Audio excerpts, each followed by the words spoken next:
I'm in front of the top-selling small SUV in the country for the past 6 years. I'm in front of the Toyota Rav4 Hybrid LE, and I'm going to show you what makes it so popular. One of the things people love about Rav4 is that you are sitting up higher, and the visibility over the hood is really clear. I've got a great angle, and I can even raise and lower my seat with the handle on the side that will kind of pump you up or put you lower. These seats are very comfortable. It has these bolsters on the side, which I like. In addition to that, on this LE trim, you do get a key. So we're gonna start her up.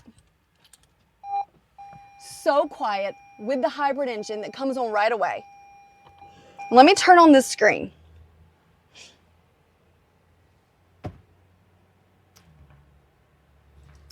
You have dual climate control, a USB charger, a 12-volt charger.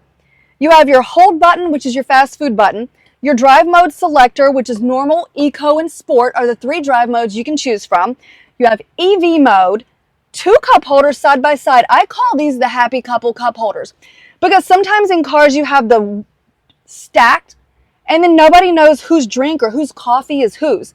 You have a really good amount of storage in the glove box with 2 USB-C charging ports, a tray here that passenger can put their phone or you can put whatever you need there, more storage here.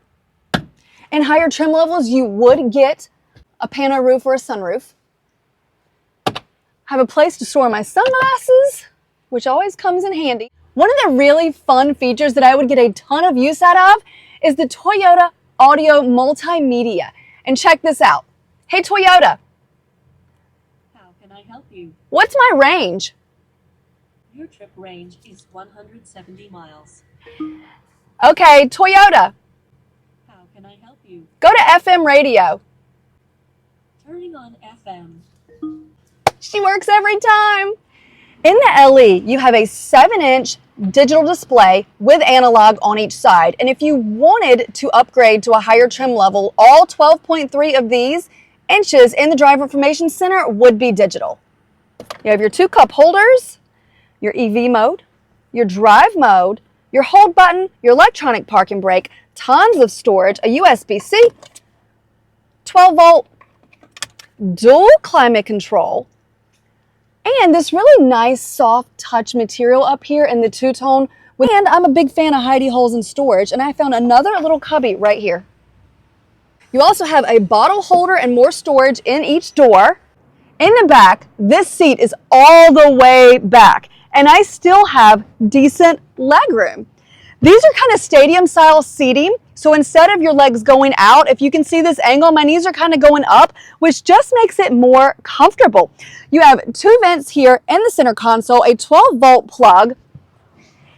In your armrest, you have 2 additional cup holders, and you have 2 sets of lower latches.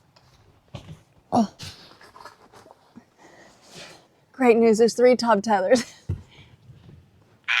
You have 2 sets of lower latches and 3 top tethers. And I do want to note, for this 5-passenger, I don't think this middle seat is uncomfortably small.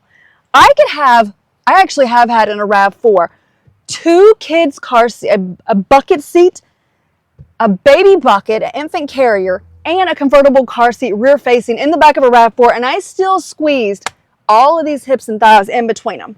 My mother-in-law drove a Rav4 for years, and it was white. And it was her favorite car. It's so good on gas. It rides a little bit higher. It's a smooth ride. And for the price, you honestly can't beat it. That, and if you're moving kids into a dorm, or you're hauling a bunch of stuff on the weekend, there is a ton of space in this hatch. Also, these seats do lay down. I would call that flat enough. There's a 60-40 split in case you just had like golf clubs or skis or something that needed to poke through. You can do that too.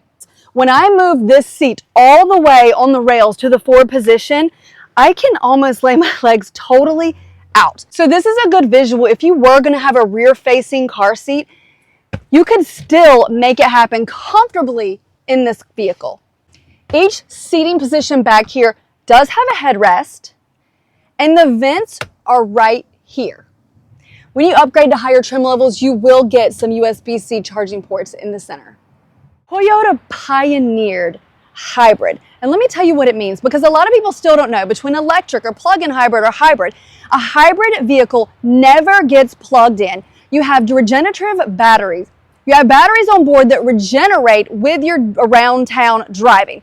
So you will get better fuel economy with a hybrid than you would a normal gas vehicle, which is how this one averages 40 miles per gallon. Hybrids are built for people who do a lot of around town driving. So when you take your foot off the gas, that's when you go into electric mode. So think carpool, sitting at stoplights, in the drive-through, around town driving where you're constantly stop and go. When you take your foot off the gas, your hybrid engine, the hybrid battery power takes over. So you're not running, so you're not using your gas.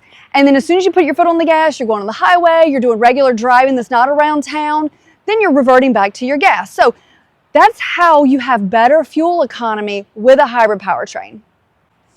In this cargo area, you do have illumination here and a cubby to store some things here. You have an all-weather mat, and your full-size spare is under this. If you need even more room, you can lower these seats. You also have a privacy cover.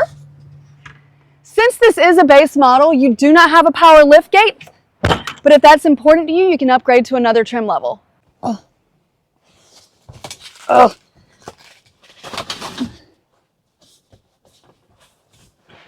Oh, I just banged my knee. Oh my God. I'm going to tell you why I think this is such a popular small SUV. Number one, the base model on an LE has tons of equipment and things inside, and the MSRP is in low to mid 30s. Number two, this hybrid is a gas sipper. It has 40 mpg combined. And number three, there's so much cargo room in this hatch. Let me know what you think of the Toyota Rav4 and like and subscribe for more Real Mom car tours.